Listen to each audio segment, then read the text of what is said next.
Welcome to the Politics and Public Finance Podcast, in-depth conversations that bring unique insights into the nexus between how governments manage our finances and the work of elective representative bodies such as parliaments. You're listening to Politics and Public Finance Podcast with Jeff Dubrow.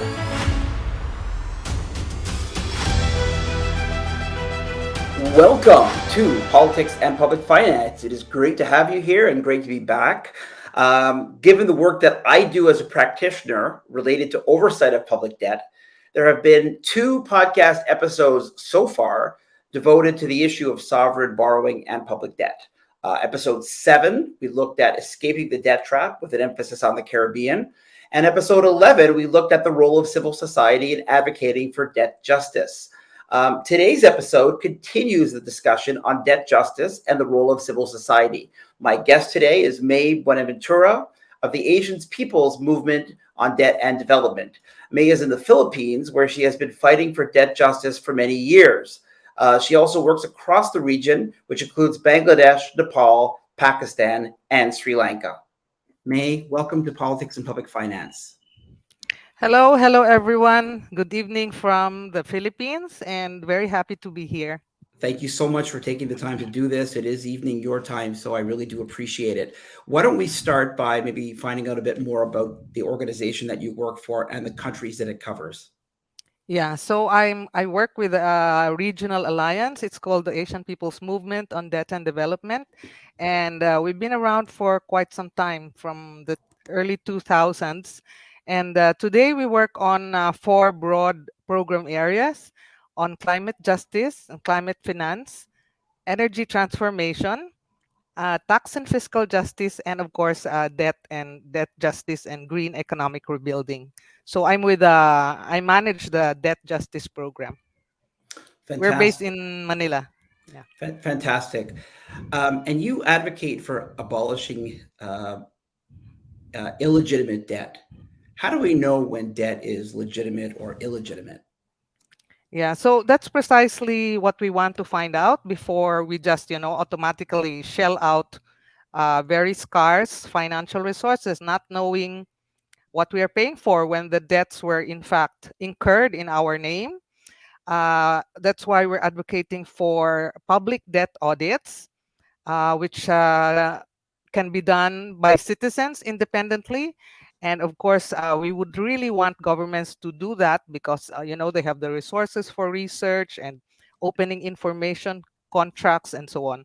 So this is instrument. It's really a campaign in and of itself. We've advocated for that, done that in several countries over the years that we've existed as an alliance. And we're actually on the brink now, about to mount one in the Philippines. Yeah. Maybe you could tell us a bit about that, because I think it's been a fairly long campaign in the Philippines to get a debt audit. Why has there been so much resistance to this idea, or has there been resistance? Yeah, so the first time, it was not a debt audit in 2008 under President Gloria Macapagal Arroyo then. Congress already singled out certain debts as questionable or useless. The word was useless, in fact. But in the final analysis, the president vetoed that. So we continued to pay for those debts even if Congress raised questions about it. And then for the first time in 2017, indeed, under the presidency of Duterte, the resolution was passed and was included in the General Appropriations Act to conduct a debt audit. So this debt audit was supposed to look at loans that were some dimensions of fraudulence or maybe questionable in how they were contracted. If there was a feasibility studies at all that they would really benefit people in whose name the debts were incurred, and what could be the implications. For example, if a project is going to be in a certain part of the country, is it going to dislocate communities or destroy the environment? So those types of concerns would be opened up through a debt audit process. So that's why It's very important for us to push that, no? And we'll also lay the grounds for repealing a law that we have that's very anti-people in our opinion, because it automatically appropriates funds, public funds, for debt service without us even knowing what we're paying for. So especially in the times today when financial resources are really needed for people's health, for people who have lost their jobs, we really need those funds. That's why we're pushing for this. So it's interesting. Before we move back to the regional scene, let's just talk a bit more about your situation in the Philippines. Why do you think that the president vetoed this bill in 2008 when it already Well, had this, when it was passed by Congress? yeah.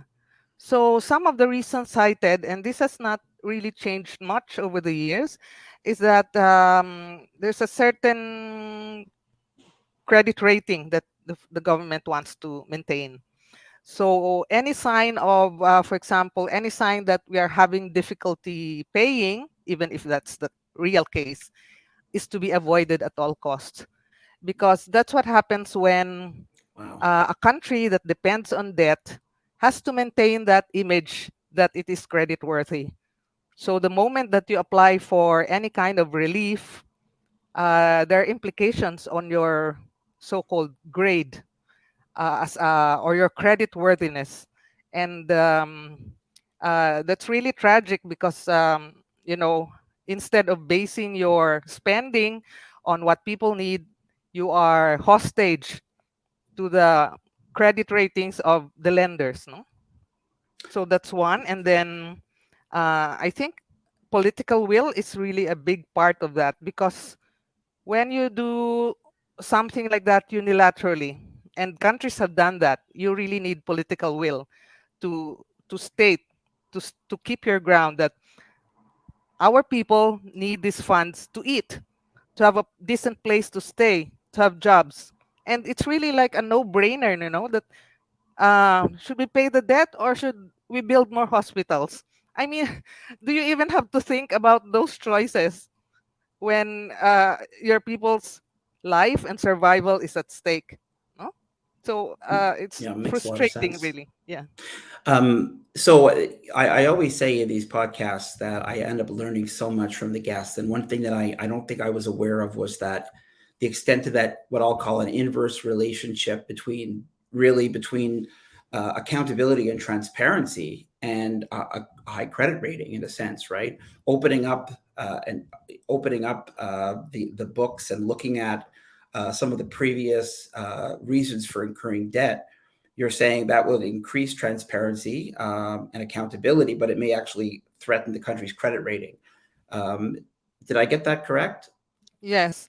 So you need a really change of mindset on how your policymakers think. No? And some of our colleagues have asserted that um, actually the credit rate, the ones who do the credit ratings, it's kind of like a threat. But actually, because they're in the business of lending, they will still lend you money. So it's like a specter or a threat, always a threat, that like our finance secretary said, we will never apply for debt relief because we will not be able to borrow again on these terms. So I see. that kind of reasoning, that's really has to change on a very significant level. And just going back to the 2017 debt appropriation, the General Appropriations Act, which called for a debt audit. What happened to it? We're in 2022 now. Yeah. So 5 years have passed. that was quite a significant milestone. For my national organization was the one who rallied around it, campaigned for it, and supported our champions in the legislature. So it's called the Freedom from Debt Coalition, and we recognize that as an important step forward because it really almost used the terms we use, like comprehensive debt audit. So this is not like you just pick projects here and there, but comprehensive, including the management program and not only the individual projects. But as those processes go within government, it was lodged in a committee of Congress of the Senate, and it was stuck there. So for more than 6 months, the committee was not convened.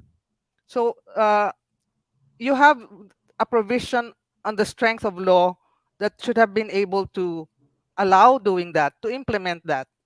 But when it came to the actual, how the actual implementation, there was some kind of feet dragging around that, and that's why it's important also when you have these laws passed, progressive laws passed. You really have to have pressure from outside that they get implemented. So it after some time, it just sort of was sidelined and wasn't mentioned anymore. Even recently, under the new administration, I was rather also surprised that the sponsors of the bill of that law, Senators Ontiveros and Pimentel, haven't raised it again. That it actually sets precedent because it was already in the law. So it sets precedent that Congress recognized this in 2017. So that's something to build on, something very strong to build on, that we should be able to do it. And I'm just trying to understand, typically I would expect a resolution like that to go to the audit office, which in your case is the Court of Accounts or the Chamber of Accounts. Why didn't the resolution just sort of request that the audit office conduct the debt audit? Why did the Senate committee need to be an intermediary? Any sense of that? Um, because I think the process was that it was supposed to be led by that committee, and Okay. then to work in collaboration with the Commission on Audit. The commission, sorry. The Yes, the Commission commission. on Yeah. Audit. So there had to be that partnership for the Committee on Audit to get guidance from the committee looking at the in charge of leading the debt audit, but that did not happen. That's really interesting. Yeah. Because as you know, one of my questions was going to be, have you worked with parliaments, and has parliament been a help or a hindrance? So clearly, in the case of that you've just mentioned, the parliament, really the Congress, the Senate in particular, did not execute its role and really failed to follow up, which is very unfortunate. Have you seen other cases in the region where debt audits have been successful? Yeah.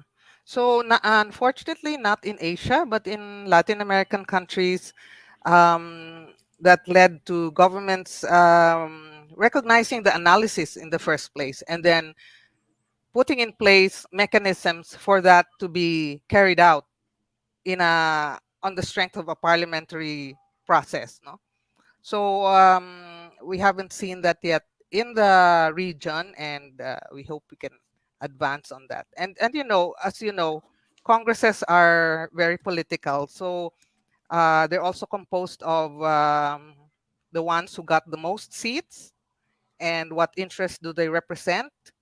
And in many countries of Asia, you cannot really get into Congress if you are not very wealthy, or if you are not very well connected. So in our case, you see brothers, sisters, aunts of politicians, and we have a law against dynasties, but that's just how it is.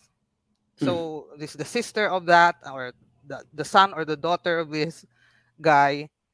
And so I think we have to put really great store on what civil society can do, because they are sensitive to that kind of pressure. Could you explain a little bit about the connection between your current efforts and the former President Ferdinand Marcos, who was, I guess, ousted in, I don't have the date in front of me, I apologize, but was ousted in the 1986. in the 1986? Okay. Because I think you've been So quite vocal about that. yeah. So At the time, we did. Actually, my national organization was forged. Its members were forged in that context of very very difficult political repression. No? There were many youth and students who were subjected to that repression for simply being critical of the government. And then when finally we succeeded in ousting him in 1986, the president that came to power promised before U.S. Congress that we will honor all debts. So that was really a huge, huge disappointment for us, because that would have been the political moment when the world was really supportive of our cause, supportive of the correctness of our struggle, that we could have pushed politically for debt cancellation. But that did not happen. And until today, you hear our officials saying that the only way that we can maintain our ability to borrow is if we honor all debts.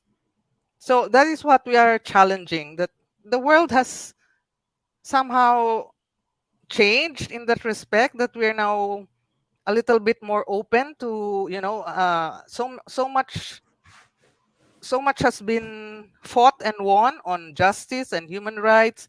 And I think it's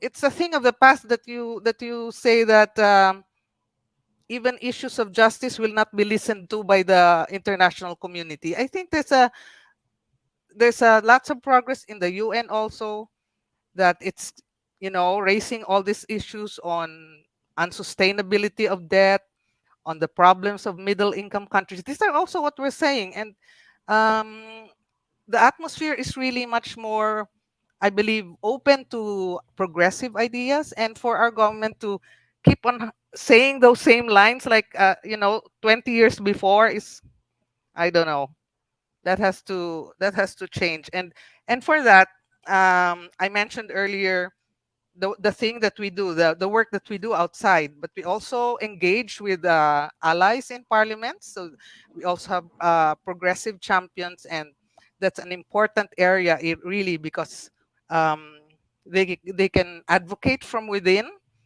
and also spread ideas from within. We can also share our researches with them, which they can take on with their share with their colleagues, and that I think is important. Have you seen an example? I had a previous guest, Tim Jones from Debt Mm, Justice UK. It seems like you know him, as of yeah. course a very, practitioners around the world usually know each other. So I'm not surprised that you would have heard of him. But he talked about not countries not paying what they consider to be illegitimate debts. Do you have an example or a sort of a good case scenario of where this actually occurred and a country wasn't their credit rating wasn't ruined as a result? Mhm.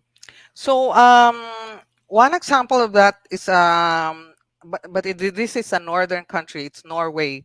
Hmm. So many years ago, at the height also of, if you remember, there was a jubilee in 2000. So biblically, that's connected to pardoning debts. So during that time, our campaigning was really very intense, and then the Norwegian government decided that it was not going to ask for payments anymore from Indonesia for building ships at a certain period in history that the Indonesian people never benefited from. So it was on the part of Norway that said, we recognize that this is a debt that's burdensome for the people, did not benefit them, and it is only just that we no longer require the debt cancellations. So it was on their part that they decided to do that.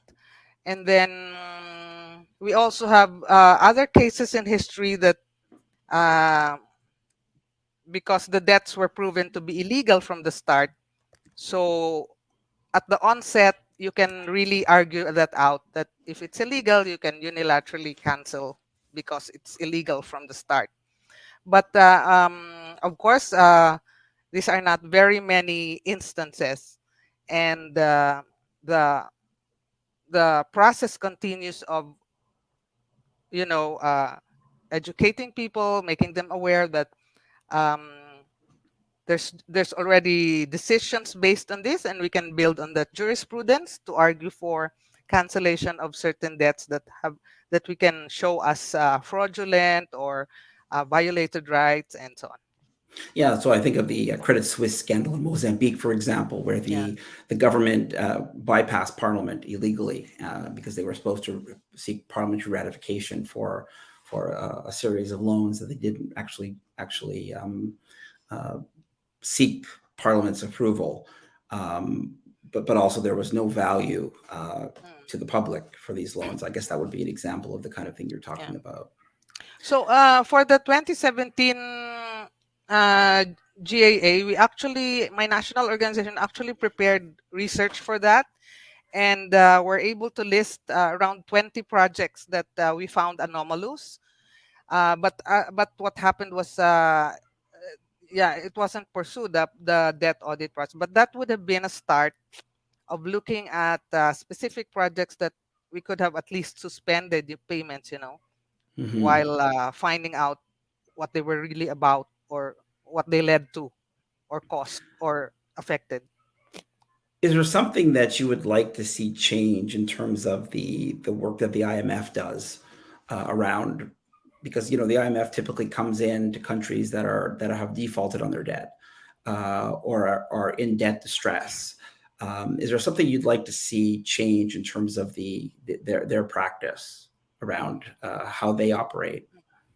So maybe one very fundamental thing, because this is their basis for categorizing which countries are eligible for debt relief. That would be their debt sustainability framework. So if you get to the core of that framework, it's really capacity to pay. And we think it should be more than that. Our debt problems have gone on for so many years, and it's really more than liquidity, it's actually now solvency, as in the case of Sri Lanka, and they're saying maybe Pakistan and Bangladesh are not far behind. So it's really more than liquidity. And if you just use that narrow framework, it's you will see the effects that you've seen before. I mean, if you're just doing the same thing over and over again. So um the debt relief from the past was also based on on the income categories of, they get the total and divide by the population. But as you know, within countries, there's so much inequality.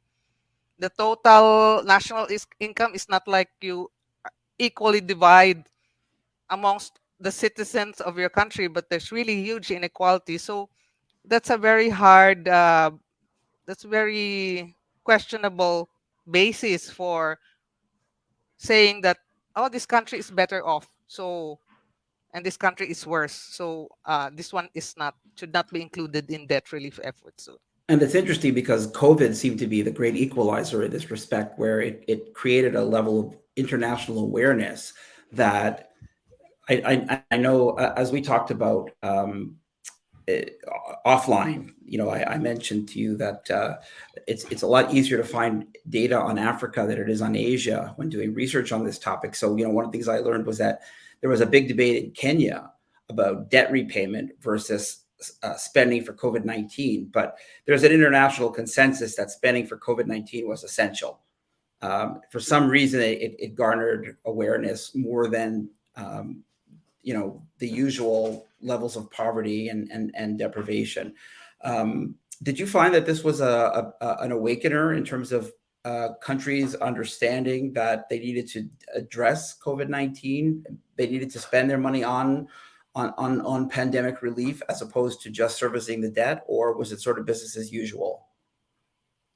yeah, so in the case of the Philippines, our COVID response was also debt funded, because that's just the level of your resources, that so debt dependent. So we had to borrow so much. I mean, it was already rising before, but so much in the last 2 years.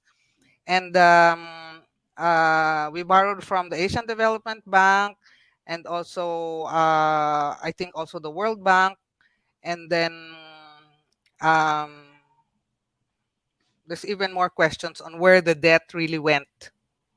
So the spending also became problematic because you earlier mentioned that COVID was the great equalizer, but not really, because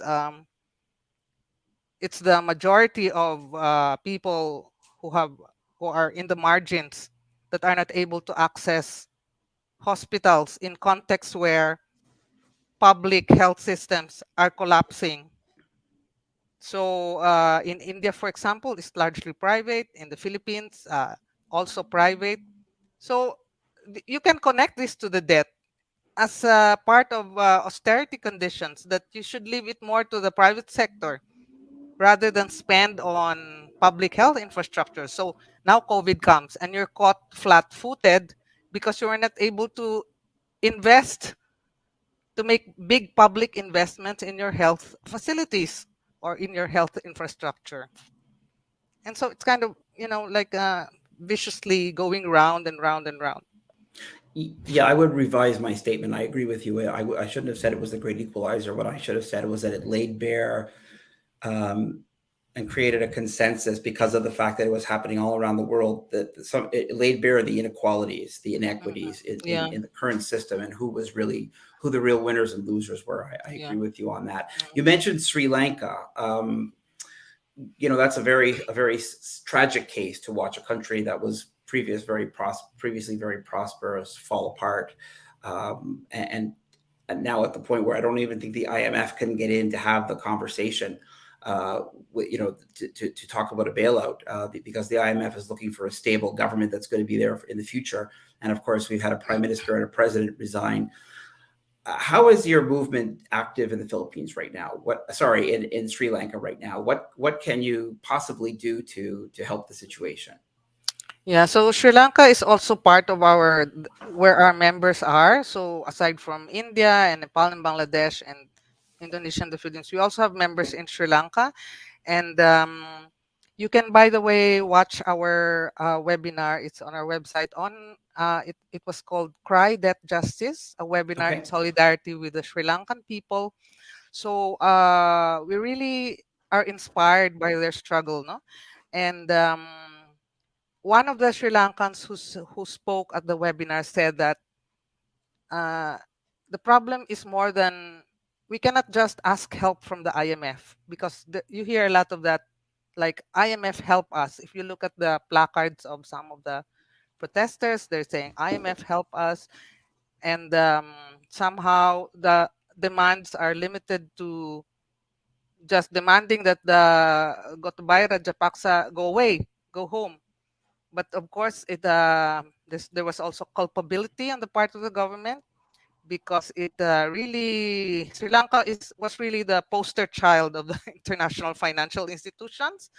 It faithfully paid its debts, and it implemented all the neoliberal conditions that it was asked to implement. And it's a middle income country, and look at where it is now. So it's clear example, a clear cautionary tale of what could also happen to so-called emerging markets that they call the middle income countries. So because we are a campaigning organization, that's what we do in ensuring that giving space and channels for the Sri Lankan people to speak out, to raise their demands in different fora, and to engage in if the negotiations of the IMF present, because they're worried that the bailout will, I suppose, predictably will come with a lot of austerity conditions, and that's like kicking people who are already down. No? If you demand austerity from them as part of conditions for helping them. It's So fascinating. yeah, Mhm. yeah. And it's interesting. I don't have a lot of information on the Sri Lankan case aside from what I've heard in the media, but the sort of the intel that I have is that discussing the debt issue in Sri Lanka was not something that it was frowned upon. It was very much frowned upon until the crisis hit. So similar to what you were saying, I don't know if there's a parallel in the Philippines, but similar to what you're saying, um, it was very frowned upon to have a conversation about debt levels in Sri Lanka. Um, Maybe that's another example of the lack of transparency and accountability taking precedence over the need to tackle the debt issue. Any Yeah, thoughts on that? yeah, yeah. The thing is, there really should be. We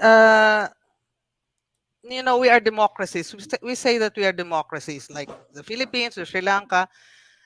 But why is it that we do not have enough public consultations on matters like this? No, I mean there should be such avenues for debate, for stakeholders to input, and civil society is a big stakeholder, because after all we're going to be the ones paying for it in the end. So it's not uh, it's not frowned upon.